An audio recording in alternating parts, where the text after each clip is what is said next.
Buenas noches a todos, muchachos. Profe, muy buenas noches. Buenas noches. Cordial saludo para el profesor y todos. Buenas noches. ¿Cómo estamos, Y buenas muchachos? noches a ¿Cómo todos va los todo? compañeros. Compañeros, buenas noches, ¿todo bien? Profesor, muy buenas noches. Muy bien, muchachos.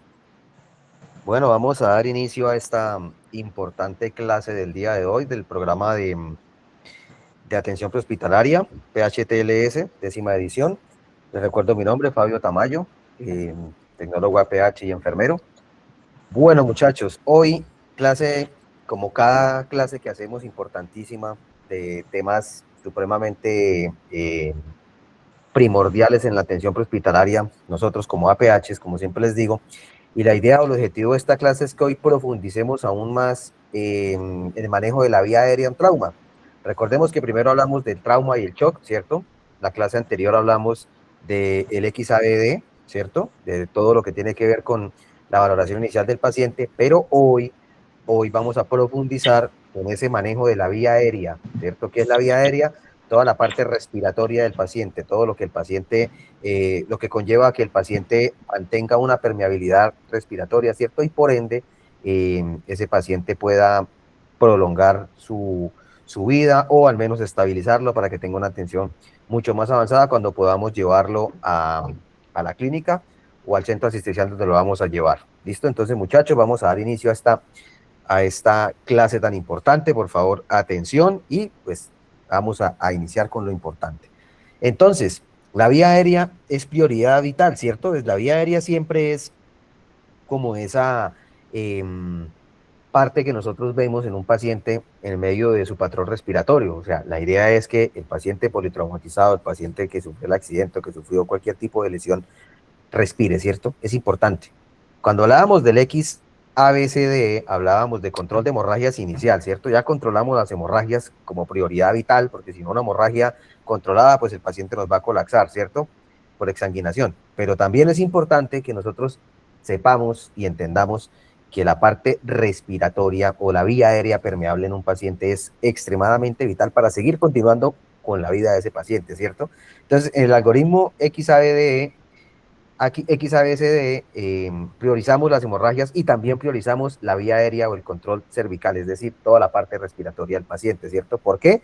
Porque las complicaciones de una vía aérea no controlada puede ser una hipoxia, ¿cierto? Un paro cardiorrespiratorio, un daño cerebral irreversible cuando no hay oxigenación al cerebro, no hay respiración oxigenada al cerebro, ¿cierto?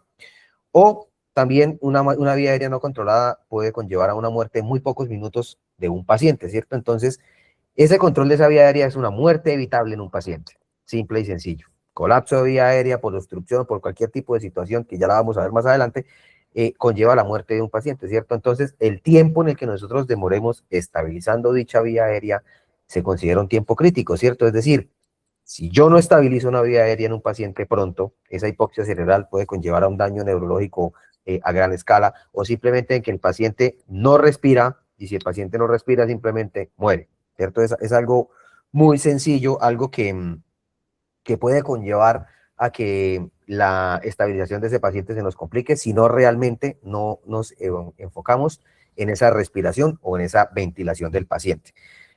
Las causas más frecuentes de una obstrucción en una vía aérea en trauma es la lengua, ¿cierto? Que la lengua se puede no enrollar, sino puede echarse hacia atrás y va a hacer una obstrucción respiratoria a ese paciente, ¿cierto? Entonces, eso puede ser un causante también, ¿cierto? La sangre, el vómito o los cuerpos extraños como caja de dientes en adultos mayores o cuerpos extraños pequeños en infantes o cualquier tipo de situación que conlleve al taponamiento de la boca. Recuerden que el líquido, la sangre, el vómito, la saliva o cualquier otro tipo de líquido en boca puede provocar broncoaspiración. Si hay una broncoaspiración en ese paciente, pues conlleva también a que haya una obstrucción de la vía respiratoria. Edema en los tejidos blandos también, cuando hay una inflamación en esa vía aérea, que puede ser causada por una respuesta alérgica a una picadura de un insecto, o puede ser causada por la ingesta de algún tipo de comida a la cual el paciente es alérgico, como la comida de mar o cualquier tipo de grano que también puede hacer alergia, ¿cierto? O el suministro de algún medicamento que le provocó al paciente una respuesta alérgica al suministro de algún medicamento. Cualquier tipo de situación de tejido blando, ¿cierto? O cuerpos extraños. Cuerpos extraños, comúnmente en los niños, cuando hay atragantamientos y hay obstrucción de la vía respiratoria, pues es por alguna ingesta de algún tipo de cuerpo extraño que obstruye, o en los adultos mayores, cuando hay trastorno de deglución, que los adultos mayores ya no pueden pasar normalmente ni líquidos ni sólidos, también puede haber una obstrucción o por ende un atragantamiento que conlleva a esa vía aérea obstruida. ¿Claros, muchachos? Quisiera que hoy ustedes me contaran si en el caso de ustedes como APHs, los que han tenido quizá experiencia hoy, porque ahorita vamos a profundizar un poco más en quizá en equipos biomédicos, si han tenido algún tipo de situación en la que el paciente les colapse respiratoriamente. Henry, que trabaja en la parte de APH, entonces, ya levantó la mano Henry, entonces, si quieres compartir alguna experiencia referente a este tipo de situación, te escuchamos, Henry. Muy buenas noches, profesor. Buenas noches, compañeros. Pues en realidad, mire que la vía aérea es algo complicado porque puede afectarla, como bien usted dice, un gas, un líquido o un sólido. Hay veces que son obstrucciones como que está comiendo papa y se puso a hablar y se obstruyó con esa vía aérea. Hay veces que son agentes externos.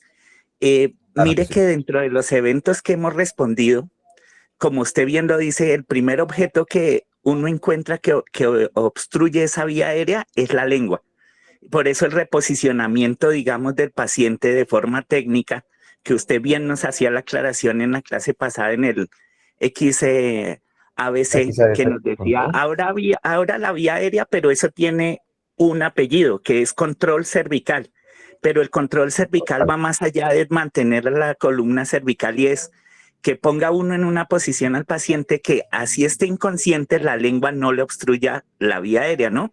Que es el primer objeto que uno encontraría, digamos, con problemas. En el caso ya de los incendios, encontramos pacientes que están poniendo problemas con su vía aérea porque inhalaron vapores calientes o porque inhalaron gases tóxicos. Usted hacía otra aclaración y me pareció muy importante, y es que hay veces que como atención prehospitalaria usted no va a poder resolver. Sin embargo, si usted lo detecta de forma rápida, va a poder transportarlo a donde sí pueden arreglarle ese problema. Entonces, exactamente. Le voy a dar el ejemplo más clásico. Llegamos a un incendio, respondemos, sale una persona, uy, qué incendio tan tenaz, ¿sí? Y uno le pregunta al que está al lado, ¿el señor habla así? No. Señor, ¿qué le pasó? No, estaba adentro y usted ve que ve como la nariz quemada con carbón, que la voz va cambiando. Ese paciente le está cantando a usted que se va a obstruir porque se quemó la vía aérea. Entonces, ahí el nivel de uno como primer respondiente, ¿cuál es? Analizar que ese paciente se va a obstruir y que se tiene que transportar de forma adecuada a un lugar que sí le pueda dar solución.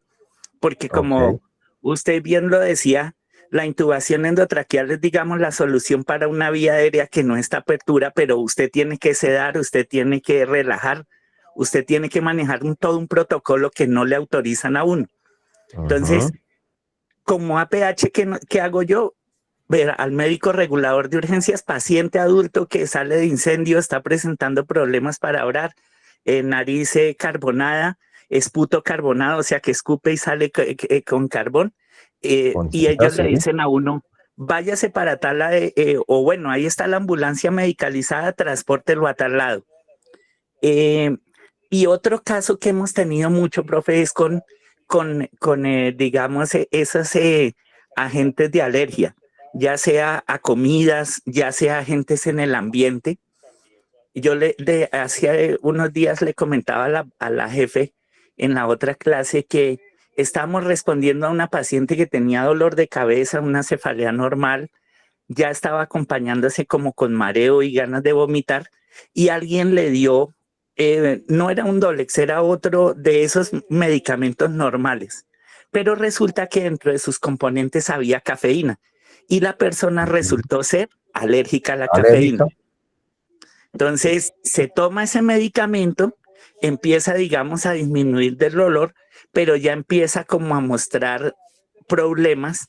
No llegó a obstruir la vía aérea, sin embargo, sí mostró, digamos, los primeros signos de alergia. Y el problema, Ok. digamos, de un paciente alérgico, en términos generales, como usted bien me hacía la aclaración que di en la clase, Ujú. no es que le dé rasquiña, que empiece a sentir como ganas de vomitar, sino que se le convierte en un shock y en el choque responda obstruyendo la vía aérea. Ahí sí hay problemas. Pues Exactamente. eso, profe, es lo que tenemos normalmente cuando respondemos, digamos, con problemas de vía aérea. Y para terminar, y qué pena extenderme un poco, profe, de Tranquilo. pronto usted bien nos hacía la aclaración, el paciente con una prótesis removible y uno no Ujú. analiza ese paciente y la prótesis lo está obstruyendo, o un paciente que uno deja boca arriba, que está semi inconsciente, vomita y su propio vómito le genera un problema que de hecho por eso cuando uno entrena primero respondientes les dice no le dé ningún líquido porque el Exacto. paciente no está como compensando bien, no mantiene su vía aérea bien y usted va y le da agua, pues lo acaba de ahogar, ¿sí? Total. Entonces, entonces digamos, esos son los eventos que normalmente respondemos y como usted bien lo decía, nosotros estamos, digamos, ligados con la Secretaría de Salud y hay un médico regulador de urgencias para Ujú. poner una cánula, para hacer cualquier cosa, nosotros tenemos que tener la autorización de ese médico, Total. ¿sí? Porque si no, se nos viene encima la cuestión legal. Muchas gracias, Exacto. profesor, muy amable. Henry, muchas gracias por su aporte, como siempre. Muchachos, Henry explicó muy bien y en talla detenida nosotros como APH lo que quizá podemos llegar a, a sufrir en un evento, ¿cierto? Y Henry tocó los temas importantes que es la visualización, lo que yo puedo observar en el paciente. Cuando yo estoy como APH, lo primero que tengo que hacer es ser observador, ¿cierto? Puedo observar el entorno, porque venga un paciente caminando por sus propios medios hacia mí y en un momento u otro colapsó, pero lo que yo observé previamente de ese paciente puede dar una fe de lo que yo estoy haciendo, como hablamos, como vemos aquí en la diapositiva, el reconocimiento, de identificar de manera inmediata los signos clínicos de compromiso del paciente. Entonces, ese aporte de Henry fue muy bueno. Wilmer, lo escuchamos. Muy buenas noches. Buenas noches. Wilmer Urbano de la ciudad de Pasto. Pertenezco a un organismo de socorro que es Bomberos. Muy bien, Trabajo Wilmer. en Pasto Salud, aquí en la ciudad de Pasto, manejando, conduciendo ambulancia. Muy bien, Wilmer. Mi aporte, pues, mire que nosotros, o sea, lo manejamos como, soy conductor de ambulancia, nosotros. La Ujú. tripulación mía es auxiliar de enfermería y mi persona. Ujú. En lo que refiere el compañero en los incendios estructurales. Sí, Hemos llegado, por lo que dice el compañero, que hay personas que han inhalado humo, salen sí. por sus propios medios. Eh, el conducto, el paso a seguir de nosotros es, porque inhalaron humo, que ahí puede haber, se quema fosa vía aérea, fosas nasales, nosotros Ujú. suministramos oxígeno, Muy bien. monitorizamos, suministramos oxígeno, pero sí se ha dado el caso que hay veces que sí se descompensa, se van desaturando más, pierden, fue mucho la exposición a la inhalación de humo. Sí, Eh, pues no sé, para mí es la primera clase que yo tengo con ustedes. Nosotros es el conducto regular, o sea, el paso a seguir es, tratamos de la desaturación con más cánula, se sigue desaturando paciente con mascarilla de no reinhalación que ok. la ciudad es muy pequeña, o sea, Ujú. nuestros traslados duran unos 5 o 10 minutos, o sea, por eso aquí Ujú. no exigen, o sea, según la norma aquí en la ciudad de Pasto, por eso las ambulancias son TAP, no son, no tienen que ser mecanizadas porque Las dicen ellos distancias son muy cortas. son muy cortas, Ok, exactamente. ok. Ese sería mi aporte. Muchas gracias, Wilmer. Wilmer también tocó un tema muy importante y es el abordaje del paciente en situaciones en las que las clínicas u hospitales están cerca, ¿cierto? Pero recordemos también que la pérdida de una vida también lleva un ámbito muy importante, o quizá una parte muy importante, y es que los segundos o minutos cuentan muchísimo. Wilber también tocó un tema importante, y es el suministro de oxígeno. Entonces, es importante, y lo que hablábamos en la clase anterior del suministro de oxígeno, que si yo veo que el paciente se está desaturando, sea por inhalación de humo, sea por cualquier tipo de situación, ese aporte de oxígeno, ese suplemento de oxígeno, ya sea por cánula nasal o por máscara de no reinhalación, que en mi caso particular, independientemente de la situación, prefiero la máscara de no reinhalación, porque la máscara de no reinhalación me va a dar un FIO2 mucho más alto que la cánula nasal como tal. No quiere decir que la cánula no funcione, pero prefiero siempre la máscara de no reinhalación.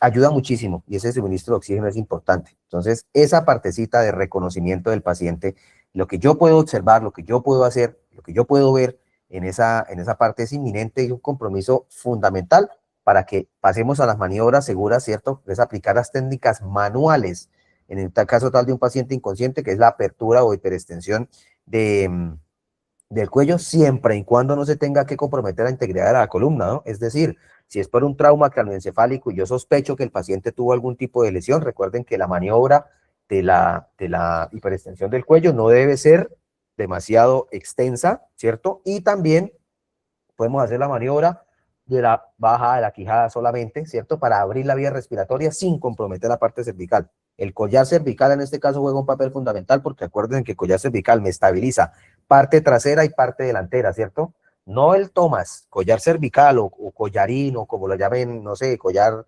de inmovilización completa. Cada uno de ustedes tiene su forma de manejo. Para mí, collar cervical. Entonces, importante, el uso del collar cervical es importante, porque él me va a mantener la parte trasera alineada con la hiperextensión del cuello. ¿Listo? El uso de dispositivos, o sea, seleccionar el uso y las herramientas básicas y adecuadas o de monitoreo que yo puedo utilizar para que la estabilización del paciente en el manejo prehospitalario.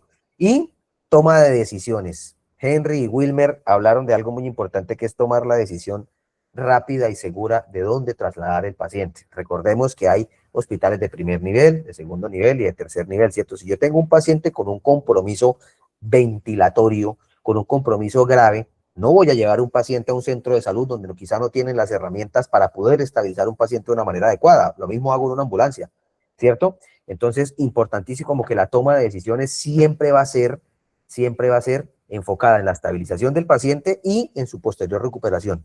Importantísimo, muchachos, que tengamos en cuenta esta parte, para que cuando lleguemos a esa evaluación clínica de esa vía aérea, o a esa resolución del caso del paciente, podamos determinar que mi acción como APH conllevó a que ese paciente se salvase o se complicase. Siempre, siempre, que yo les digo en las clases, muchachos, todas las decisiones y todo lo que yo puedo hacer ante esa situación es clara y concisa de mis decisiones. ¿Listo?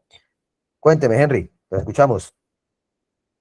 Profe, una cuestión, mire que, digamos, algo que uno ha aprendido en el trabajo es que a veces, aunque la recomendación científica dice una cosa, uno tiene que usar el sentido común y el pensamiento crítico. De hecho, el libro del PHTLS dice en algún momento, use el pensamiento crítico. ¿Qué es el pensamiento crítico? Pues que a pesar de que hay una recomendación, usted debe hacer el análisis de su caso especial, porque eso no es un genérico.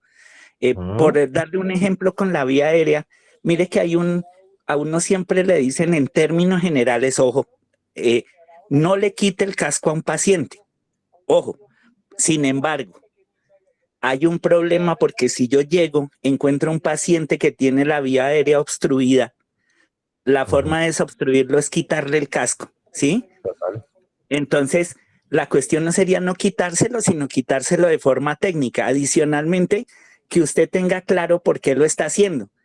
Pues el trauma craneoencefálico es complejo, pero como usted bien lo dijo, en la prioridad de XABCDE, primero está la vía aérea.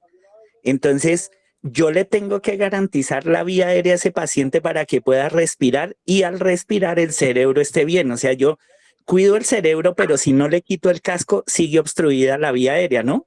Entonces hay que hacer, digamos, no ir uno tan pegado de la letra, sino de verdad tener un pensamiento crítico, que es, digamos, la importancia de estar en estos eventos académicos en donde uno está analizando y recibiendo información y la prioridad es mantener la vía aérea abierta sin que haya un daño subsecuente. Entonces, no hay que retirar el casco, si no hay que retirarlo, no se retira, pero nosotros hemos tenido que retirar casco, ¿sí? Para garantizar la vía aérea del paciente y otra cosa, para poderlo restringir en la tabla, ¿no? Usted con el casco no le puede restringir el movimiento al paciente. Entonces, es como un hincapié ahí. Muchas gracias, profe, disculpe, ¿no? Es algo muy personal, ¿no? Es análisis del trabajo que hemos hecho. Claro que sí, Henry. Muchas gracias por los aportes porque siempre son importantes para que debatamos precisamente, ya que estamos hablando directamente de la vía aérea y usted tocó el tema del casco, que es muy importante. Siempre es importante que si vamos a hablar de vía aérea con un casco puesto el paciente, independientemente del tramo craneoencefálico, la vía aérea siempre debe estar abierta y con el casco va a ser mucho más difícil. Aparte, si vamos a inmovilizar al paciente con tabla y con collarín y con inmovilizadores laterales, va a ser muchísimo más complicado. Andrés, sí, Andrés, lo escuchamos, Andrés. ¿Cómo está, profe? Buenas noches, compañeros. Bueno, en cuanto a lo que decía el compañero, el tema del casco, yo llevo 8 años trabajando con ambulancias en atención prehospitalaria, trabajo en la ciudad de Medellín. El manejo, no sé, pienso que sí, obviamente es totalmente válido lo que dice. ¿Cómo le damos manejo acá nosotros? Nosotros siempre llegamos, analizamos el paciente, le hacemos una valoración cefalocaudal rápida. Ya en el momento en el que se mira el tema de la vía aérea, la cabeza, todo eso, como decían ahorita, se va a la toma de la decisión. Entonces, pues ya uno mira si el paciente presenta algún tipo de anisocoria, algún tipo de otorragia, algún otro tipo de hemorragia en su rostro, el cual se tenga que controlar, el cual uno pueda saber que nos va a poner a correr, como se dice coloquialmente. Ok. Entonces sí, o sea, lo que veo es que es como un tema de decisión y de seguridad ya para poder seguir en su proceso. Total. Andrés, muchas gracias. Ariosto, lo escuchamos. Buenas noches, profe. Buenas noches. Bueno, sí, hay que agregar lo que el compañero dice. Sí, el tema, es más que todo el tema de cascos, hablemoslo a nivel de los motociclistas, de los que somos motociclistas. Temas de obra, pues es un tema, digamos, un poco más diferente. Los cascos de la construcción, pues obviamente no tienen, o sea, no cubren, digamos, en su totalidad. Entonces no hay problema quitar un casco. O sea, de pronto a veces nos encerramos en algo de que realmente digamos, no le quite casco, pero pues si tú te das cuenta, un casco de construcción no tiene mayor cobertura, entonces no hay problema quitar un casco. ¿Sí? Segundo, el tema de los cascos de los motociclistas, que son un motociclista con un accidente, normalmente se debe quitar el casco. ¿Sí? No son tomas de decisiones, sino se debe tomar el casco. ¿Por qué? Porque si tú te vas a hacer una inmovilización, para hacer una inmovilización porque puede tener un trauma craneoencefálico o que comprometa el tema cervical, pues debes quitar el casco. ¿Sí? Lo que pasa es que algo sí hay que tener en cuenta, una buena técnica. Una buena técnica para poder quitar el casco. Porque puede ser que tenga una hemorragia a nivel de la cabeza y no nos estamos dando cuenta, no le quitamos el casco y en desplazamiento de aquí que llega al hospital, pues puede llegar que el paciente se nos comprometa ya por otro lado, por pérdida de sangre. Entonces, sí o sí se debe quitar. Y segundo, una buena técnica. Tercero, una buena inmovilización. La inmovilización nos ayuda también a que la vía aérea se nos despeje un poco y la persona pueda respirar, porque también es un tema del objetivo del inmovilizador cervical. Y digamos una quinta, pues obviamente para poder tener el monitoreo y si la persona está consciente, obviamente pues para ir dándole pues una mejor atención. Entonces son unas cosas complejas. Lo que pasa es que a veces nos llenamos de mitos y nos da miedo porque quizás alguien dijo no lo toque o no lo... Pero si tú sabes, lo sabes hacer y estás seguro de lo que sabes, pues hermano, bienvenido. Entonces eso muy es como lo que quería aportar ahí. Gracias, profe. Muchas gracias. Miren, muchachos, que eso también tocó un tema muy importante y es esa partecita de el déjelo quieto, no lo muevan o escuchar todo lo que diga la gente. Acuérdense que los APH somos nosotros, ¿cierto? Ahí les cuento un pequeño, para ponerle un poquito más de cosas, un pequeño caso en particular en Bucaramanga, hubo un accidente de tránsito, el cual nosotros íbamos detrás del accidente y vimos el accidente, que fue un trauma craneoencefálico y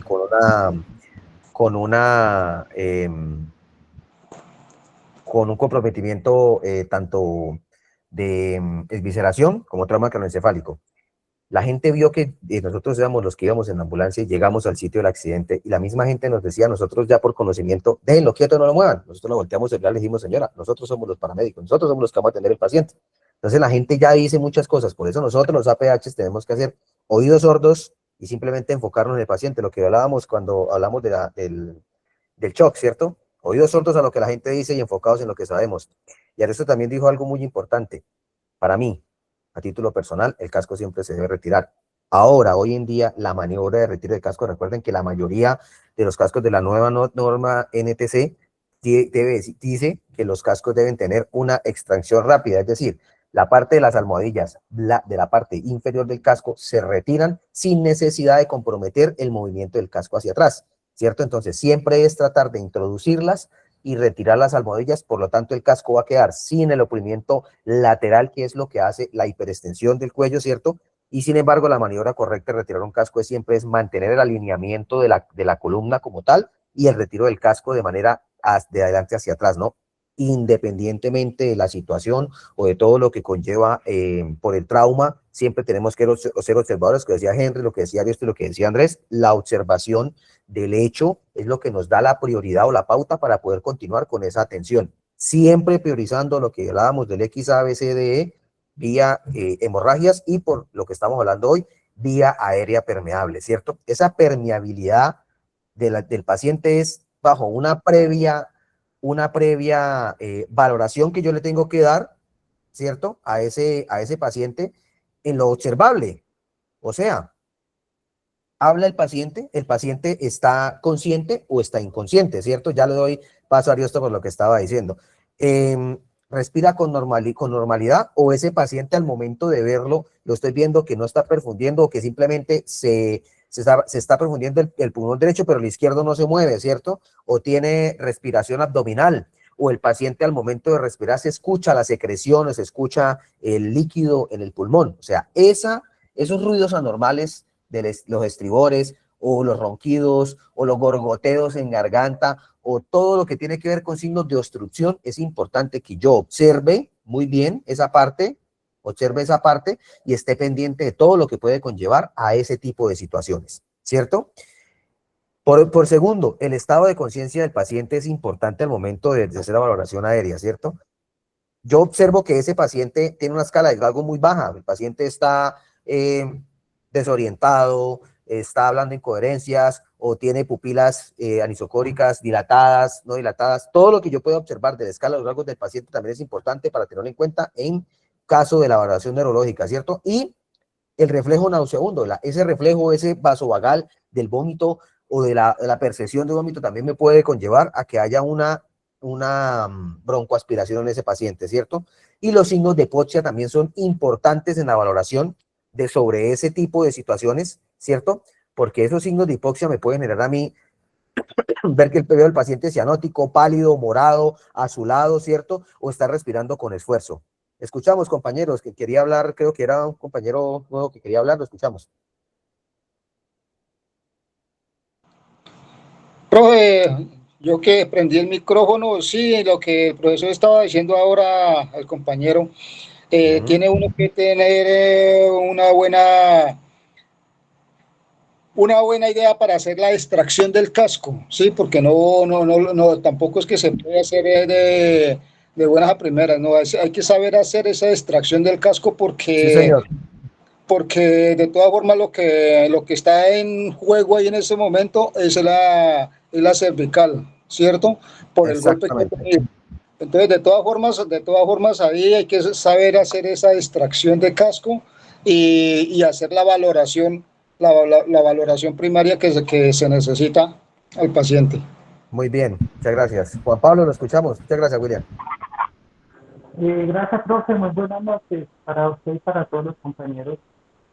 Bueno, a mí me tocó un casito, motociclista a alta velocidad colisiona contra en diagonal que sostiene los postes. Este Ajá. cable metálico, bueno, quedó incrustado el muchacho allá y pues el casco, que ese cable quedó incrustado en el casco y llegó hasta la cabeza del paciente. Y yo pues lo que hice al ver la complejidad de la situación fue con una cizalla cortar el cable y movilicé, hice todo el procedimiento y así me lo llevé para el hospital, porque a mí sí me dio vaina quitarle el casco ahí. Muy bien, Sí, señor. Muchas muy gracias, bien. profe. Gracias, Juan Pablo. Mire, otro punto mucho más concreto y vivido de la experiencia de Juan Pablo es cuando hay objetos extraños que se han incrustado por el accidente, que pueden ser ramas, árboles, alambres, en este caso un cable, y Juan Pablo lo que hizo fue cortar la continuidad del cable y trasladar al paciente con todo y casco. Eso es importantísimo, porque acuérdense que cuando hay un objeto extraño incrustado, ahí no podemos hacer absolutamente nada, ¿cierto? Ahí lo más importante, la prioridad es mantener ese fluido vital del paciente en cuanto a respiración lo posible, en cuanto a vía aérea en lo posible, y trasladar ese paciente lo más rápido posible a un centro asistencial, porque estamos hablando de un tema mucho más avanzado, ¿cierto? O sea, ya estamos hablando de una obstrucción aparte de que tiene un objeto incrustado, ¿cierto? No sé si ustedes vieron de pronto por televisión el caso aquí del muchacho que se decapitó con un cable que se cayó de un poste, ¿cierto? Entonces, hay situaciones que ya se nos salen de las manos en cuanto a muchas apreciaciones, pero siempre nosotros como APH, y como hizo Juan Pablo, es tomar decisiones a la situación en la que conlleve simplemente salvar una vida. Eso somos nosotros los APH. Solo salvamos vidas, solo tratamos de mantenerlo y solo tratamos de hacer lo posible porque esa vida se sostenga de manera adecuada, ¿cierto? Entonces, controlamos hemorragias, tratamos de mantener vida lo mejor posible en el caso de Juan y simplemente trasladamos a ese paciente. Muchachos, entonces las obstrucciones anatómicas, ¿cierto? Quiere decir esas obstrucciones que pueden conllevar al deterioro, lo que hablábamos de la lengua, ¿cierto? La lengua es la causa número 1 en que pacientes inconscientes, debido a la pérdida del tono muscular, se atraganten o que la misma lengua haga la obstrucción, ¿cierto? Del paso del aire, ¿cierto? Una de las causas primordiales de la lengua. Por eso es importante la hiperextensión, como decía la compañera, no me acuerdo el nombre de la compañera, hace un rato, que hablaba de lo que tenía que ver con la mentón, ¿cierto? Mentón, frente y hiperextender, para siempre mantener esa vía aérea permeable en cuanto a la situación del trauma como tal, ¿cierto? Casi siempre es por cuestión de trauma craneoencefálico. Entonces, es importantísimo que esa parte esté clara de la hiperextensión, siempre y cuando esa hiperextensión no sea tan prolongada si sospechamos que hay algún tipo de trauma cervical. Acuérdense que la cervicalgia es la causal de pérdida completa de movimiento o de cuadraplegia o de paraplegia en pacientes con accidentes de tránsito. Entonces, por eso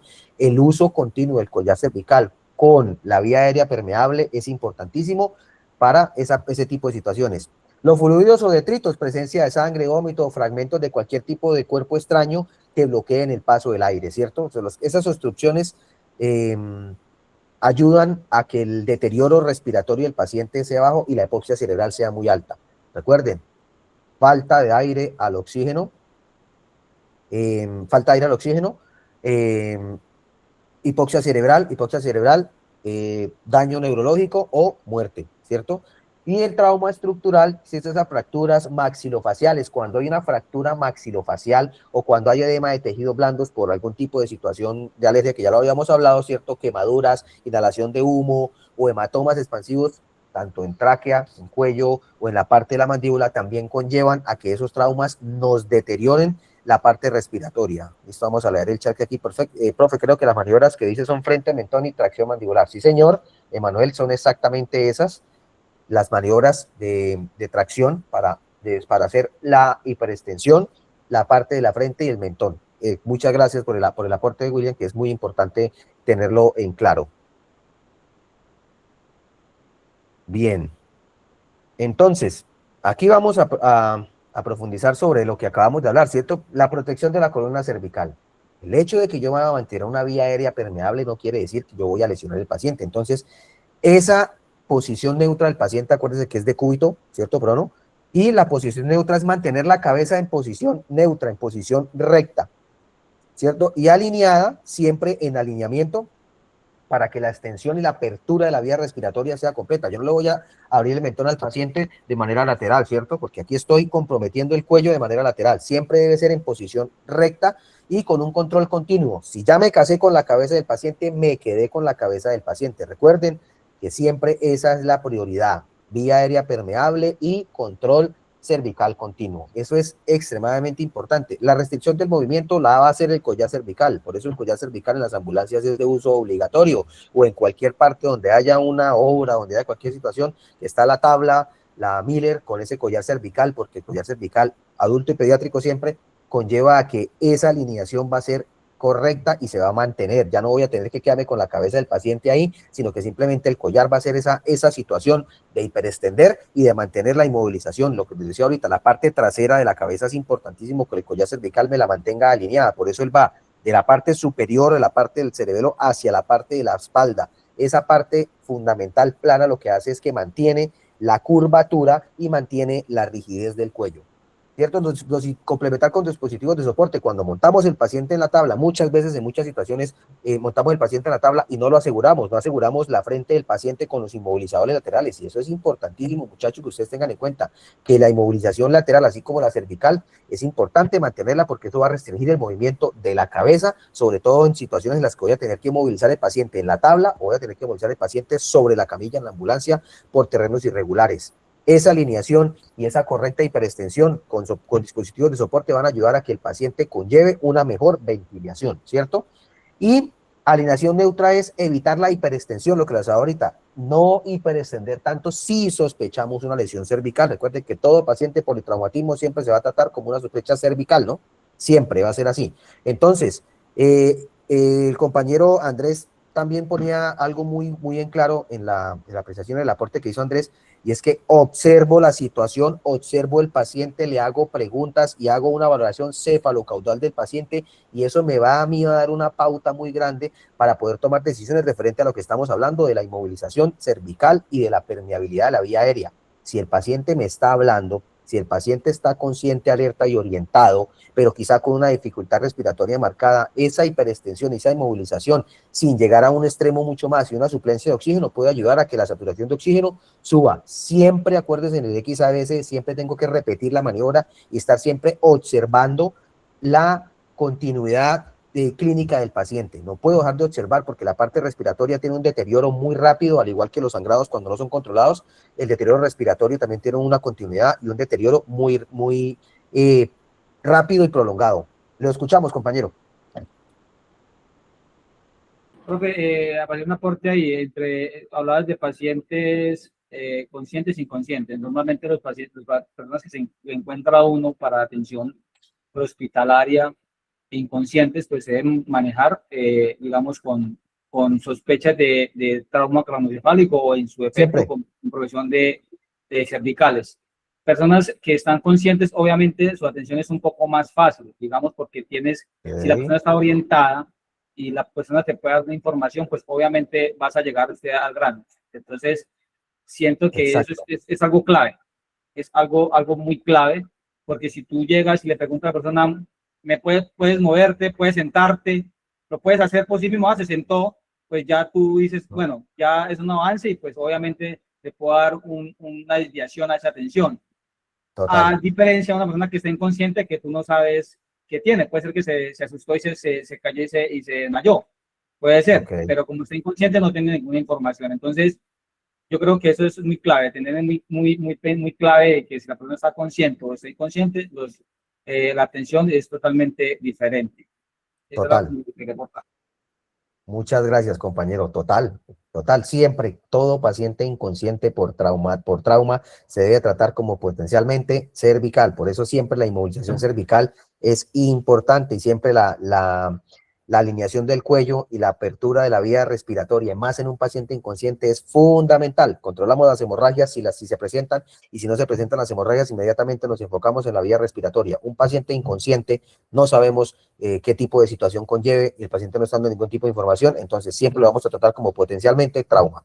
Todo paciente politraumatismo debe llevar inmovilización completa y debe llevar su collar cervical. Eso no tiene discusión. Muchas gracias, compañero, por el aporte, porque es muy cierto. Son diferentes atenciones. Un paciente que me manifiesta dolor, un paciente que me manifiesta situaciones de me duele al respirar, o siento mucho dolor, o me duele la costilla, o me duele la tráquea, o presenta algún tipo de obstrucción al hablarme, es ahí donde yo puedo tomar decisiones mucho más acertadas, ¿cierto? Pero el paciente inconsciente siempre debemos trasladarlo y siempre tenemos que tratarlo de manera de politraumatismo. Muchas gracias, compañero.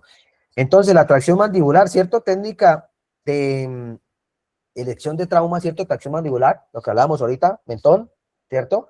Frente y mentón para abrir esa vía respiratoria, para abrir esa boca y que esa tracción, ¿cierto? Sin hiperextender el cuello de manera abrupta, ¿cierto? Para mantener esa boca abierta, ¿cierto? Levantamiento del mentón, simplemente levantamos y hiperextendemos, frente, mentón, ¿claro? Eso es fundamental al momento de la situación de presentar ese tipo de traumas en paciente inconsciente, ¿cierto?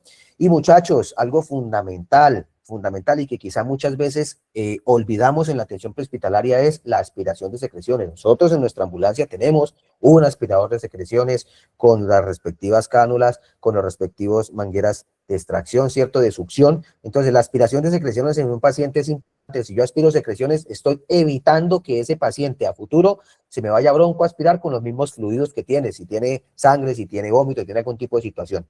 Henry, te escucho. Profe, digamos que ahí, digamos, es tan importante abrir la vía aérea del paciente que la Asociación Americana del Corazón, al menos en las anteriores guías, decía que en un reanimador lego, ojo, hay que hacer la aclaración, una persona no entrenada, la elevación del mentón, o sea, el movimiento de la cabeza hacia atrás, aun cuando dañara la columna cervical era secundario porque lo que tenía que abrir era la vía aérea, ¿no? O sea, para hacer la aclaración de que es importante, ¿no? Claro. ¿Por qué así hace la aclaración? Porque hay veces que le meten a uno tanto en la cabeza que no puede realinear o mover la cabeza, que uno obstruye la vía aérea y lleva al paciente obstruido y lo entra en una hipoxia por no generar, digamos, la maniobra de apertura. ¿En qué caso tendría que hacerlo uno? Un trauma facial en donde uno no puede hacer la elevación de mentón, ¿sí? Porque pues no tiene mentón. Pues la única que le queda es la otra maniobra, frente y para atrás, ¿sí? Llevándolo a posición olfativa, ¿no? Técnicamente hablan ellos de eso. Por eso volvemos a lo que usted nos decía del pensamiento crítico. Hay que analizar cada paciente porque en el manual hay un genérico, digamos, y perdón, profe, que me meta tanto en esto, es diferente manejar un adulto mayor porque él tiene una jiba, naturalmente ya él tiene un inconveniente posicionamiento de cabeza, o un infante hablando de un niño menor a 5 años en donde la cabeza proporcionalmente es más grande que la de un adulto. El solo hecho de ponerlo boca arriba como un adulto ya le genera una obstrucción porque el occipucio es más prominente, o sea, la parte de atrás de la cabeza. Entonces, por eso es que es importante que uno como primer respondedor tenga la capacidad de analizar el paciente que va a levantar, porque entonces yo peleando con el viejito y el viejito no tiene ningún problema excepto que él ya tiene una jiba, porque anda agachado y yo no lo puedo acomodar en la tabla como acomodaría un adulto mayor, ¿sí? Muy bien. Ayer hablábamos, por decir algo, de la mujer embarazada, yo la acuesto boca arriba, embarazo de más de 7 semanas y la entro en shock porque el contenido uterino le va a hacer una presión sobre la vena cava superior. Entonces yo creo que nosotros como primeros respondientes debemos analizar muy rápido y con las herramientas que tenemos que tomar la mejor decisión del paciente, ¿no? Ahí se aplica el sistema comando de incidente, ¿sí? Muchas gracias, profe. Qué pena meter tanto la cucharada. No, gracias. Muchas gracias, Henry. Muchas gracias porque estos aportes son importantes para que ustedes mismos como APHs y como prestadores de servicio difundamos de lo que estamos hablando y de eso se trata la clase, para que todos, de la experiencia y lo que tenemos, podemos dar ese tipo de situaciones. Sí, William, lo escuchamos. Profe, el compañero ahí dijo algo que me dio curiosidad. La palabra occipucio. Para la persona con JIVA, ahí ¿cómo sería entonces el manejo para esa persona? Pues para una persona adulta normal que no tiene JIVA, pues sí, yo ya he hecho eso, pero pues me dio curiosidad ahora cuando él dijo con una persona con JIVA. Entonces ahí, si la persona sufrió ese accidente en moto, sí, y por ejemplo hay que hacerle la frente mentón, y con con la jiba que él tiene, entonces ahí cómo me Bueno, queda esa William, duda. bueno, muy buena pregunta, William. Generalmente en ese tipo de situaciones, cuando el paciente presenta esa jiba natural, ¿cierto? Es decir, al momento de ponerlo de cúbito prono, no va a tener, la jiba no va a dejar que la cabeza baje completamente hacia la parte trasera de la camilla, y por ende va a tener un encorvamiento que va a causar quizá más obstrucción de la que es, porque el paciente, si está consciente, va a tener ese reflejo de subirse, ¿cierto? Entonces hay que compensar esa parte lateral con algún objeto que me conlleve a que la cabeza del paciente, a pesar de que ya esté hiperextendida, toque o llegue a un punto en el que se sujete o se sostenga de algo para poder hacer la hiperextensión completa, porque esa jiba va a hacer que el paciente no llegue completamente a la parte trasera de la tabla, y por ende va a ocasionar más daño del que quizá podamos hacer en esos casos específicos. Y lo de los chipucios es en los infantes, cuando la cabeza del paciente o del infante es mucho más grande. Al momento de tener esas posiciones, hay obstrucciones respiratorias anatómicas, las cuales tenemos que compensar por medio de la observación y de lo que conlleva el paciente en el traslado. Listo, profe, gracias, y gracias al compañero. Gracias, muy amable. Ariosto, ¿lo escuchamos? Profe, hay algo muy importante. Estamos hablando del tema de manejo de vías aéreas. El tema de la extensión o preextensión de la cabeza, o el empuje mandibular.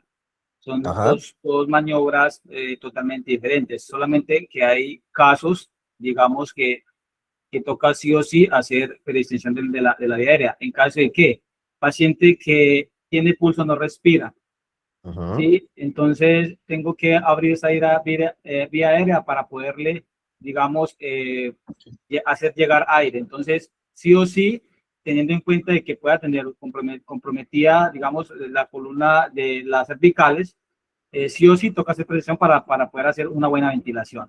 Entonces, sí, no nos podemos quedar ahí que, es que no, el profe nos dijo o alguien nos dijo que no se puede hacer la expresión porque solamente se le debe hacer el empuje mandibular, pero la persona tiene pulso pero no respira. Entonces, o sea, lo primero que tenemos que llegar es primero a que obviamente la persona le pueda entrar aire a sus pulmones, y ya después que tengas pues la estabilización de su vía aérea, pues ya obviamente llegaremos a asegurar lo que es la parte de cervical. ¿Sí? Muy porque bien. Porque muchas veces nos pasa eso y a veces nos confundimos. Quizás nosotros con la pericia, ya pues digamos la experiencia, obviamente uno lo entiende pues de la manera correcta. Sí, ya si tú me hablas de empuje mandibular o preextensión, obviamente son dos maniobras, pero se hacen pues dependiendo del caso del paciente. Entonces, esa es lo que quería aportar. Muchas gracias, profe. Claro, eso, muchas gracias. Excelente. Me gusta que hoy están bastante participativos, y sobre todo que el tema es muy fundamental en lo que estamos hablando como APHs. Dos temas totalmente diferentes: hiperextensión del cuello para abrir vía respiratoria y maniobras frente-mentón para abrir boca. Son dos maniobras totalmente diferentes. Y ahora esto tocó el tema fundamental: paciente consciente, paciente inconsciente. Cuando hay un paciente inconsciente, ¿cierto? Independientemente del tipo de situación, y el paciente no tiene pulso y no respira, en ese momento la prioridad es salvar la vida del paciente, ¿cierto? Entonces la hiperextensión es total, ¿cierto? Collar cervical total, si tengo el collar, si no tengo el collar, con manos, para ver vía respiratoria. Eso es importante y tener fundamental. Lo que dice el compañero es muy cierto. No puedo mecanizarme solo a decir, no, es que no puedo hiperextenderlo tanto porque es que quizá lo voy a molestar. Si el paciente está consciente o el paciente está en un estupor, pues obviamente va a ser una maniobra diferente a cuando el paciente esté inconsciente. Siempre la prioridad va a ser darle soporte vital a ese paciente. Y muchas gracias, compañeros, por el aporte, que estamos hablando de un tema extremadamente importante y fundamental. Entramos a la parte, muchachos, ya que cuando vamos a restablecer una parte de vía respiratoria y vamos a utilizar equipos que sí los podemos utilizar nosotros, que tenemos que tenerlos muy en cuenta, que son las cánulas orofaringeas o la cánula de Guedel, que yo creo que la mayoría de nosotros las conocemos, ¿cierto? Esas cánulas de Guedel, que tienen una medida neonatal, adulta, pediátrica, que eso depende mucho de la situación en la que vayamos a ponerla, ¿cierto? Tomar la medida necesaria que llevamos para esa partecita. La cánula orofaringia que me va a ayudar muchísimo en la vía aérea del paciente, a permanecer esa lengua hacia la parte baja y que esa cánula me mantenga lengua baja y la parte de la garganta abierta, ¿cierto? Para que en caso tal de que el paciente vomite, por ahí lo puedo aspirar, por ahí puedo mantener una vía aérea más permeable, ¿cierto? Por esa vía aérea el paciente va a tener una respiración mucho más adecuada si yo solo con esa cánula orofaringia o cánula de Guedel que la utilice, me va a ayudar muchísimo a eso. Si el paciente por algún tipo de motivo no tengo una cánula de Guedel o una cánula orofaringia, está la cánula nasofaringia, que es algo muy parecido hacia la parte de introducción, pero es por la nariz, ¿cierto? Generalmente las nasofaringias se utilizan en traumas, cuando hay traumas, fracturas mandibulares en las cuales no se puede hacer una completa manipulación, se utiliza la nasofaringia. Generalmente la orofaringia o la cánula de Guedel es como la más utilizada en ese tipo de situaciones, pero la nasofaringia también tiene una situación diferente. Ojo, nosotros como APH tenemos que tener un entrenamiento mucho más avanzado para utilizar este tipo de dispositivos médicos, que obviamente con el tiempo vamos a ir aprendiendo. Si yo no tengo el entrenamiento, no la uso, simplemente hiperextensión y mantener vía permeable y ventilada. Si ya tengo el conocimiento y utilizo los equipos biomédicos, es importante mantener esa conocimiento y que estas cánulas orofaringias o cánula de Guedel o la nasofaringia me van a ayudar a mantener una ventilación mucho más adecuada en el paciente. Ahí les voy a dejar la tareita a ustedes, muchachos, los que no conocen las cánulas, que observen los posicionamientos, los tamaños, por lo menos las orofaringias o cánulas de Guedel.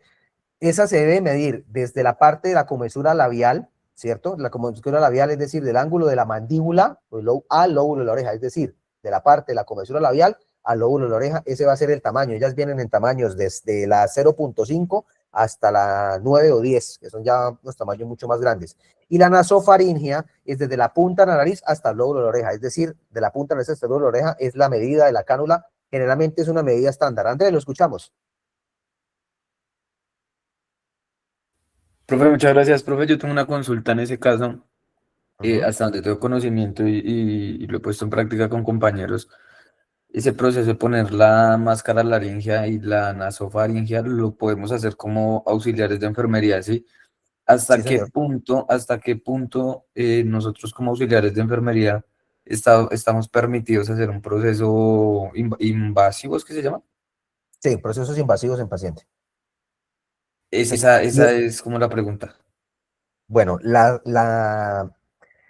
la imposición o la canalización orofaringia o nasofaringia sí la podemos hacer nosotros como enfermeros, sí. El posicionamiento de una cánula orofaringia es muy simple, se introduce de manera contraria. Al momento de introducir la garganta se voltea y ya ella en la parte lateral, en la parte interna, queda posicionada hasta la parte de la tráquea. Por eso la medida es muy importante tomarla, comesura labial al oído, nariz al oído, la nasofaringia, y comesura labial al oído, la orofaringia, porque eso va a conllevar a que no haya una obstrucción en la parte de abajo de la tráquea, la laringe y la faringe, ¿cierto? Por eso esa cánula debe llevar hasta la punta, a aproximadamente 1.5 centímetros más abajo de la epiglotis, para que esa ventilación se haga por medio de que la cánula me abra la parte de la garganta y me mantenga la lengua posicionada en la parte de abajo para que la lengua no me haga una obstrucción.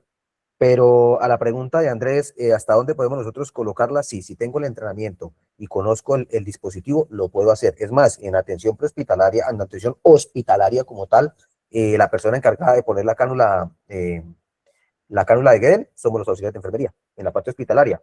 Tengo que tener un entrenamiento, obviamente. Acá toco el tema de los dispositivos, estamos hablando si tengo o no tengo el entrenamiento para hacerlo. Es algo sencillo de hacer, pero que hay que saberlo hacer. Sobre todo la nasofaringia, porque la nasofaringia tenemos que entrar por nariz y pasar hacia la parte de la garganta, y obviamente puede haber un daño en la parte de los cornetes, que pueden conllevar, como siempre, a las secuelas secundarias de un procedimiento de introducir algún tipo de dispositivo médico, pero que conlleva a salvar una vida en cuanto a respiración, la parte de vía aérea que estemos hablando. Pero a la pregunta de Andrés, sí, nosotros estamos capacitados para hacerlo, sí lo podemos hacer, teniendo el entrenamiento base para hacerlo. ¿Listo? Ariosto, te escuchamos. Sí, profe, pero quiero hacerle un aporte ahí del tema de las dos cánulas. Ujú, La cánula de Goethe es una cánula que se utiliza mucho para temas que tú hablabas ahorita, primero para evitar que la lengua se vaya, digamos, ujú. hacia atrás, para tener la pisada para ese tema. Sí, Sí. Segundo, podemos también utilizarla, se utiliza mucho para temas de ventilación con ambú, es muy importante ujú, esa sí, cánula. Y de otra forma que se puede utilizar, o sea, que se le da uso para el tema de las mordeduras, cuando las personas tienen contracción de la mandíbula para evitar que se ujú, cierre y obviamente como es una cánula que es rígida, pues deja que se cierre como tal la boca y de pronto la lengua se nos relaje y nos evite la obstrucción. Ya la nosofaringia, pues obviamente es más puntual porque pues va directamente por la nariz y lo que hace es tenerme la vía aérea permeabilizada, o sea, que me entre un buen tema aéreo. Entonces, son dos cánulas totalmente diferentes y que cumplen funciones diferentes. Digamos que, o sea, obviamente el ujú. objetivo es mantener vía aérea permeable, pero obviamente con diferentes funciones. ¿Que se Sí, puede señor. colocar? Sí. Por ejemplo, yo soy personal de EGO, soy defensa civil colombiana, he hecho mis cursos de trauma y temas de soporte vital básico y APH, y si lo sé hacer, sí. No soy enfermero, pero pues obviamente estoy preparándome Claro, eh, pues para tener mi título, pero como personal de defensa civil colombiana, si me encuentro con una situación de un paciente, lo hago, porque la conozco, lo sé hacer, ¿sí me entiende? Y tengo el entrenamiento. Entonces, sí, yo creo que no hay ningún problema, porque, o sea, digamos que el objetivo es salvar la vida. Entonces, si lo sabe exacto, hacer, muy bien. obviamente yo siempre he dicho, es como cuando tú llegas a un siniestro y tú llegas y tú te metes a ayudar, pues si tú te sientes la capacidad, hazlo, pero si no lo sabes hacer, pues no te vas a comprometer porque obviamente enfrentamos un tema ya legal. Entonces, eso es lo como que le quería dar el aporte, de que son dos Muchas gracias. cánulas Sí, totalmente diferentes con la misma función que es que tener permeable la vía aérea, pero digamos su manejo es diferente. Entonces, eso es lo que total. queremos aportar. Gracias, profe. Muchas gracias, compañero. Sí, ya le doy paso a Henry. Es muy cierto lo que dice el compañero. Son dos cánulas que tienen la misma función, pero de uso totalmente diferente. Son dos situaciones en las que van a conllevar a que ese dispositivo me va a ayudar a que el paciente se mantenga con una vía permeable mucho más abierta, ¿cierto? Y Ariosto tocó el tema que íbamos a hablar ahorita adicional, que con una cánula de Guedel y un balón bolsa reservorio o ambú, o como la llamemos, BBM, ambú o balón bolsa reservorio, que es el dispositivo de oprimir con una máscara, que cual yo voy a ayudar a que ese paciente ayude y tenga una mejor ventilación, ¿cierto?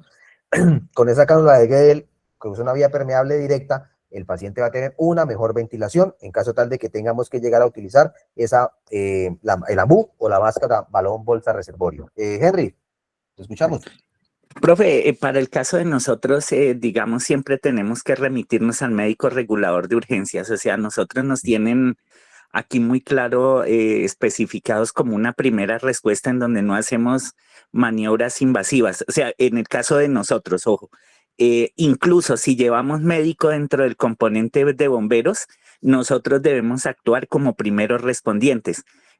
Siempre se pide permiso al médico regulador de urgencias, incluso para poner oxígeno. Y pues eso tiene que ver porque los tiempos de respuesta aquí en Bogotá son mucho más rápidos que en otros lados, en Sí. donde uno acá detecta al paciente y lo puede transportar en 15, 20 minutos por tarde a un lugar adecuado, ¿no? Ujú, Entonces le dicen, la premisa es detecte lo que está amenazando la vida, con lo básico tome determinaciones y transporte al lugar adecuado. sí. ¿Sí? Con respecto a las cánulas, profe, pues nosotros sí tenemos en nuestro equipo para cuestiones como los incendios forestales. De pronto lo que usted nos hacía claridad, hay una complicación con la cánula orofaringea y es que si el paciente tiene reflejo nauseoso o está consciente, la cánula no se le va a poner. De hecho, la nasofaringea nace en el ambiente militar y es porque esa, en caso de que el paciente esté consciente, no va a tratar de vomitar Ujú, cuando se le pone. Y si tiene uno que enviarlo solo, digamos en una aeronave o lo que sea, la cánula orofaringea tiene un problema. uno encuentra al paciente inconsciente, pero puede que en algún momento recupere la Despierte. conciencia. Si está asegurado en la tabla y yo no lo estoy acompañando y tiene la cánula, pues él va a tender a vomitar y se le complica a uno. No es simplemente como para ver el panorama desde el punto de vista de nosotros, la respuesta es esa, ¿sí? Ok. La cánula la ponemos sí en un ambiente hostil en donde estamos a mucho tiempo de un servicio médico, siempre y cuando se tenga la experticia, como decían los compañeros, y teniendo en cuenta los pros y los contras de hacer el procedimiento. Muchas gracias, profe, muy amable. Total. Henry lo dice muy cierto. Estos casos de las cánulas que estamos hablando, orofaringia y nasofaringia, generalmente se utilizan en pacientes inconscientes. Un paciente consciente está dando la pauta de que el paciente está ventilando, ¿cierto? Un paciente consciente que me puede colapsar después. Es en el caso, estos dispositivos, estamos hablando de personas o de pacientes en estado de inconsciencia, muchachos, para que lo diferenciemos. Es dar a conocer el caso, como dice Henry, pero realmente tomando la decisión, y como decía esto, de si la pongo o no la pongo, en situaciones en las que el paciente realmente la vaya a necesitar. Un paciente consciente nunca se va a dejar introducir una máscara nasofaringia, o una cánula nasofaringia o una orofaringia. Eso sí es algo totalmente muy cierto.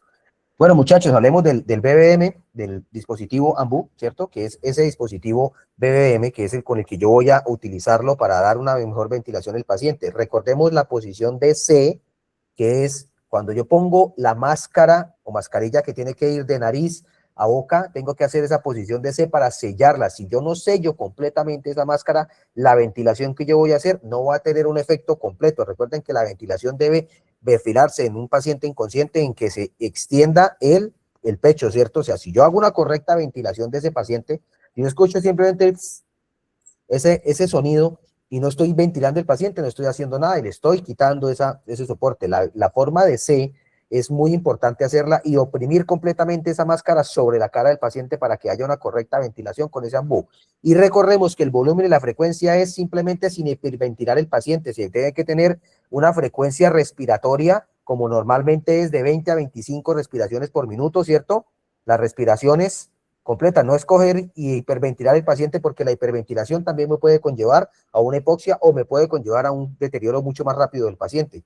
Y que el oxígeno suplementario en ese BBM, es decir, siempre debe estar conectada a una bala de oxígeno para que la ventilación sea mucho mejor al momento de hacer la insuflación de ese dispositivo, ¿cierto? La combinación de esto puede ayudar a una mejor ventilación, tanto en RCP, ¿cierto? Tanto si estamos haciendo RCP como si necesitamos hacer la correcta ventilación o el mantenimiento de una vía aérea permeable en un paciente.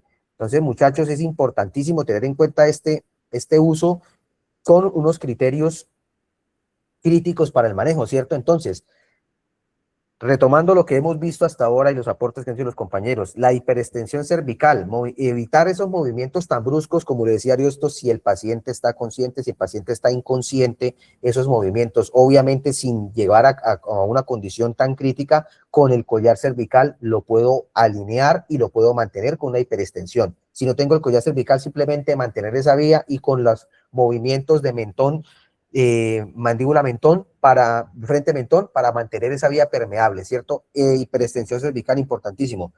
El tamaño adecuado de las cánulas, lo que le damos ahorita si voy a utilizar los dispositivos en paciente inconsciente, el tamaño de la cánula es importante, porque si es muy baja va a ocasionar daño y va a ocasionar obstrucción, y si es muy alta lo que va a hacer es que la lengua va a empezar a molestar en ese tipo, sobre todo con orofaringia, ¿cierto? Y evitar ventilaciones excesivas, lo que hablamos ahorita, la hiperventilación del paciente. Si yo hiperventilo a un paciente o le pongo un flujo muy alto en oxígeno, eso va a hacer que el paciente conlleve, en vez de un aumento, a un deterioro. Esos errores críticos en el manejo del paciente son importantes que lo tengamos en cuenta. Ojo que ya aquí estamos hablando de temas con dispositivos, ¿no? Si no tengo dispositivos médicos a la mano, lo mejor que puedo hacer es hiperextensión del cuello y mantener vía aérea permeable, tanto en situaciones donde el paciente tenga por vómito, por sangre o por obstrucciones, retirar todo lo que conlleva a ese tipo de situaciones y simplemente mantener esa vía permeable. Si ya cuento con esos dispositivos, ¿cierto? Si ya estoy contando con esos dispositivos más adecuados, pues simplemente tratamos de mantener que no haya una hiperventilación y que el dispositivo tenga la medida correcta y la utilización correcta. Aquí ya pasamos un poquitico escalando mucho más arriba a los dispositivos supraglótidos, máscaras laringeas o tubos orotraqueales, ¿cierto? Esto ya está conllevado a una situación en la que el médico o las tripulantes, nosotros no estamos capacitados para, no estamos autorizados a poner dispositivos supraglótidos, máscara laringea o tubos orotraqueales. Si tengo el entrenamiento adecuado como BLS avanzado y puedo intubar, intubo el paciente. En el caso de nosotros como enfermeros profesionales lo podemos hacer, pero si no tengo la destreza, simplemente con dispositivos o maniobras, como decía Henry, lo básico en lo que yo pueda mantener ese paciente con vía permeable, vía aérea permeable y traslado inmediato, ¿cierto? La dispositivos supraglótidos o la intubación endotraqueal, si ya se puede realizar una correcta intubación y yo soy el encargado de dar esas ventilaciones, recordemos las frecuencias, ¿cierto? Nos quedamos ahí como ventilador artificial, simplemente con la frecuencia y manteniendo un estándar adecuado. Y hay otra mucho más avanzada que es una vía quirúrgica aérea que se llama una cricotiroidotomía.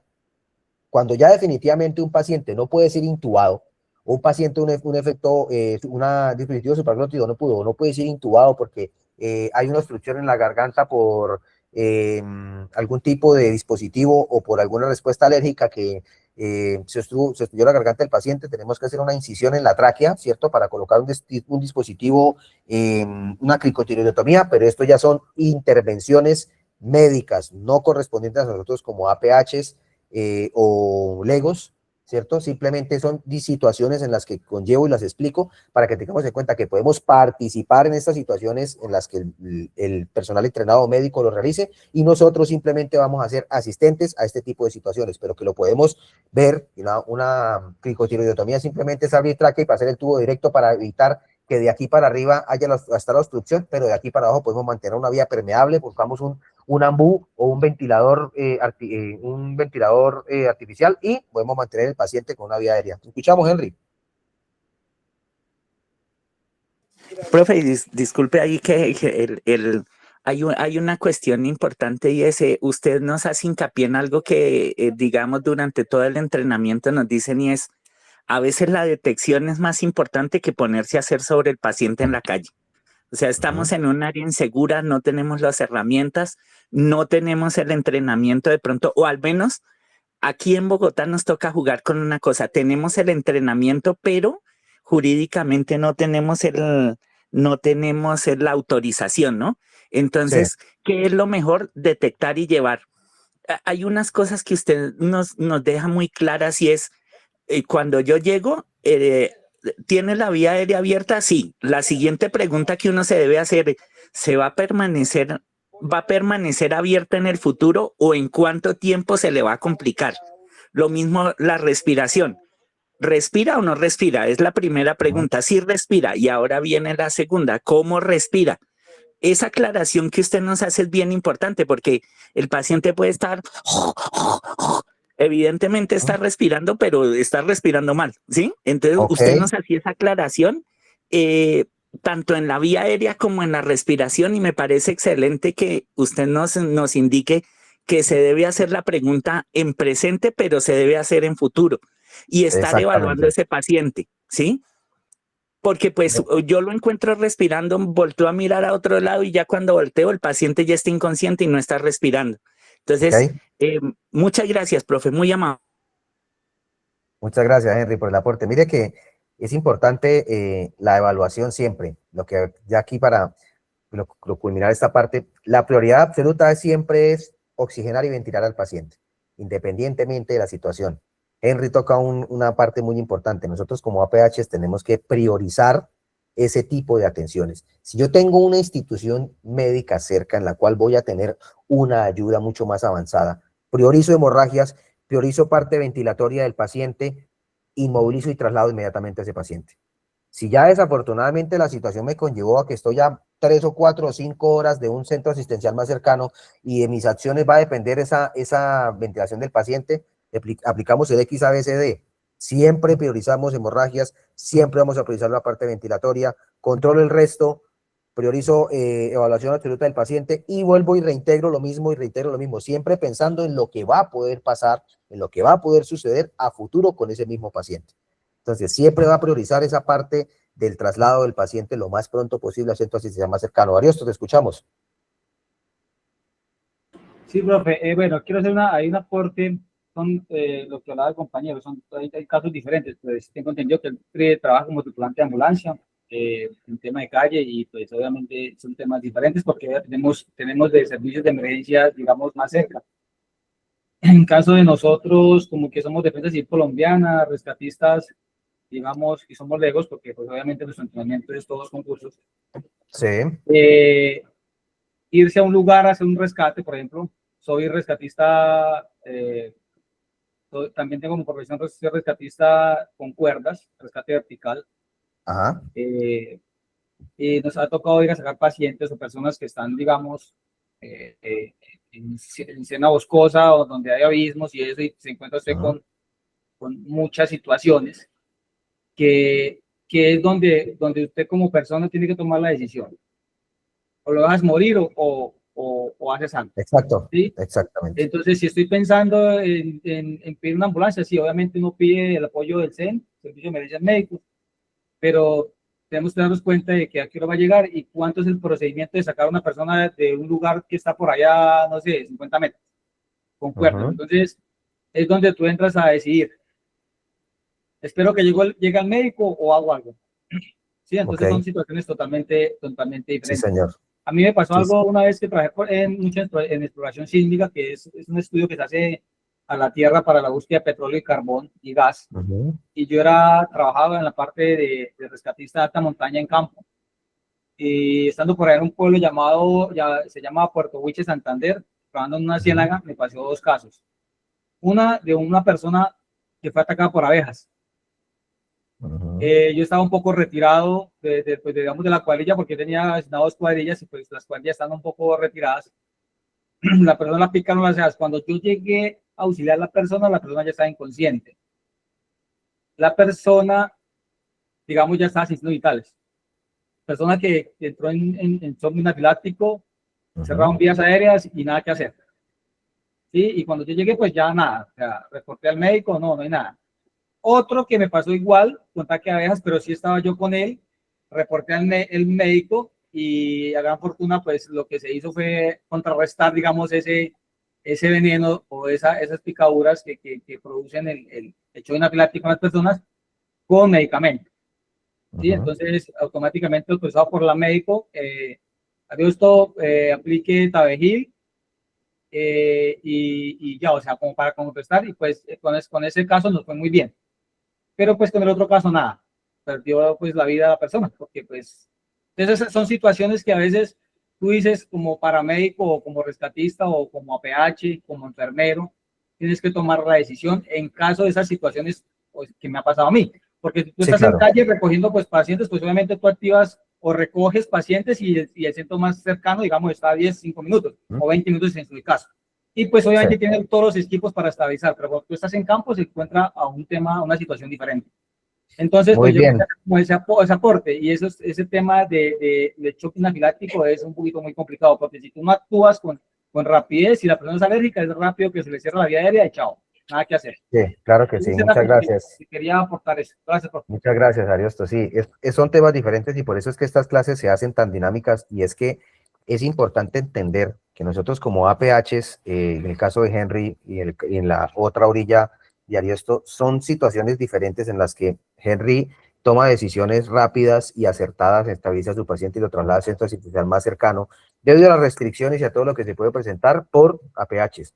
Y Ariosto ya tiene una situación muy diferente por la parte de defensa civil, que de las decisiones que ellos toman por la distancia o las situaciones en las que se encuentra el paciente, climáticas o cualquier tipo de situación, conllevan a que esas decisiones salvan vidas, ¿cierto? Por eso es importante que estas clases se hagan así tan dinámicas y tan participativas, para que entendamos las 2 orillas de las situaciones, pero siempre como APHs, y como decía el compañero Lestro y como decía Henry, la prioridad siempre va a ser salvar esas vidas importantes con lo que nosotros tenemos a la mano y con lo que podamos hacer como APHs, independientemente de las distancias, independientemente de lo que podamos lograr como APH, siempre la prioridad va a ser esa. Y como hablábamos hoy de la parte de mantenimiento de la vía respiratoria, la vía aérea, es importantísimo esa resolución dinámica y el estado de la vía aérea para que pueda cambiar en un segundo la parte de la vida de una persona. Sí, William, estamos.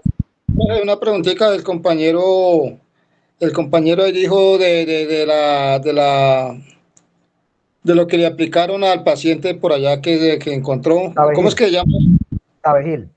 Eso es un medicamento que se utiliza para la picadura de insectos, especialmente abejas o avispas. Tabegil. Tabegil, sí señor. También puede servir la hidrocortisona como contrarrestante, pero pues si está el tabegil es mucho más efectivo. Listo, profe, gracias.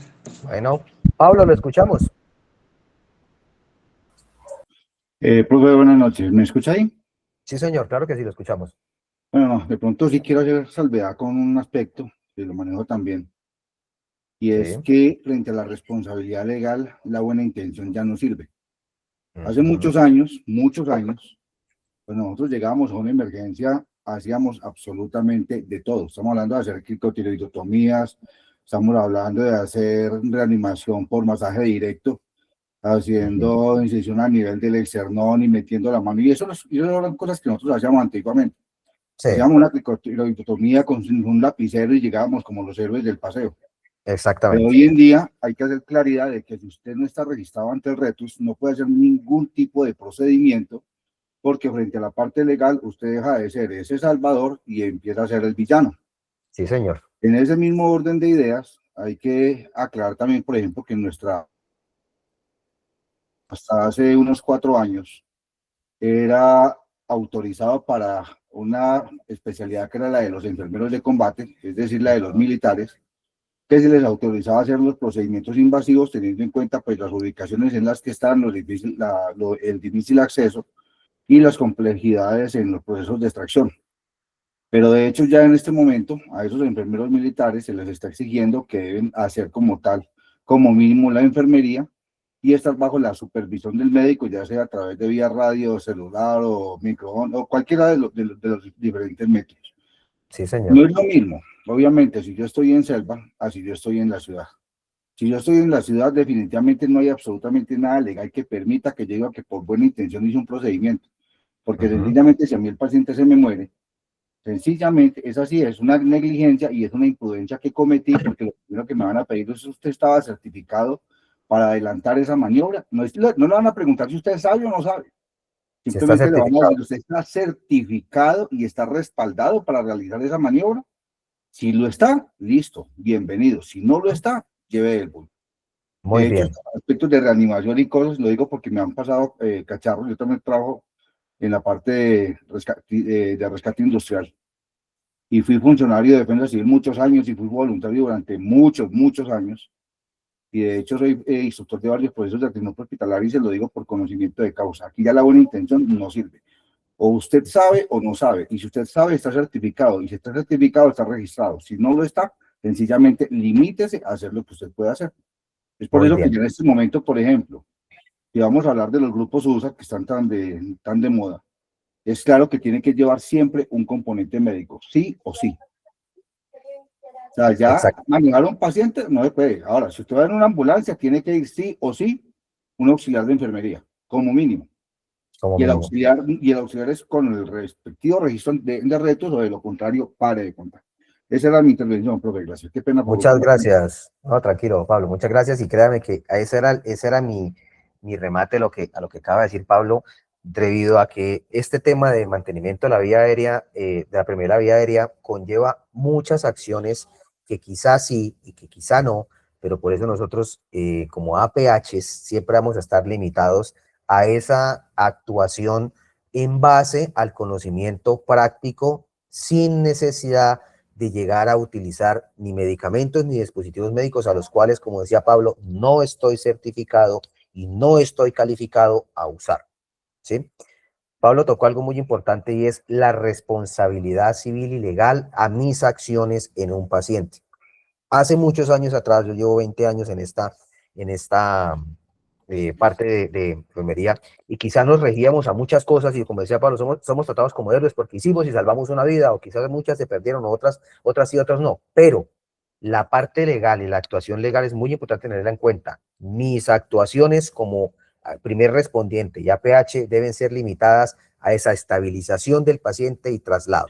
¿sí? Independientemente de las situaciones que conlleven por distancias, como decía Pablo, que está en la selva, o como le tocó al compañero esto, que son en locaciones en las que quizá no voy a estar a un centro asistencial muy cercano, pero sí puedo hacer con maniobras básicas o con maniobras como las que estamos aprendiendo hoy y las que estamos viendo en el transcurso de nuestras clases, que quizá yo pueda mantener una vida, pueda mantener una estabilidad o pueda mantener un paciente en lo relativamente estable hemodinámicamente hablando, con las maniobras que yo puedo tener y puedo hacer, limitándome a mis conocimientos y limitándome a mi certificación como tal.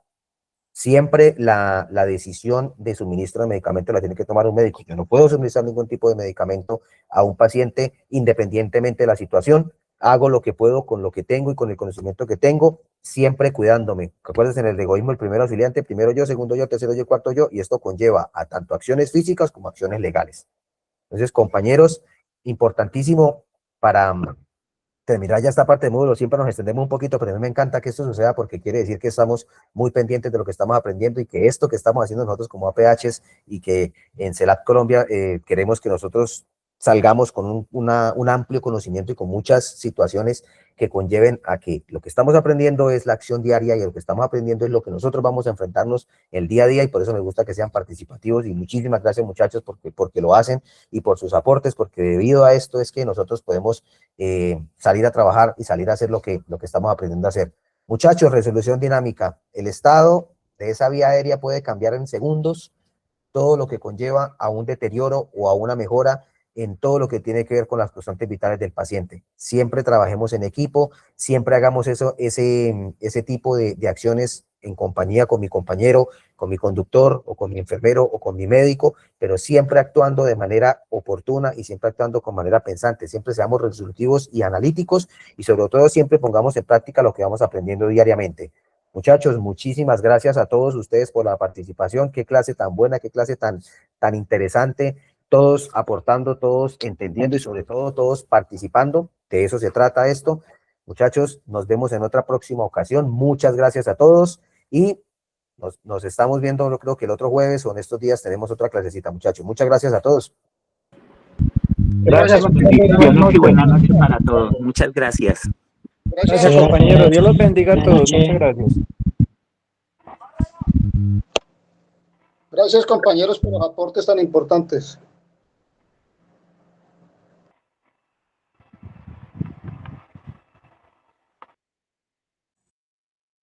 Bueno, una feliz noche, profe. Muchísimas gracias.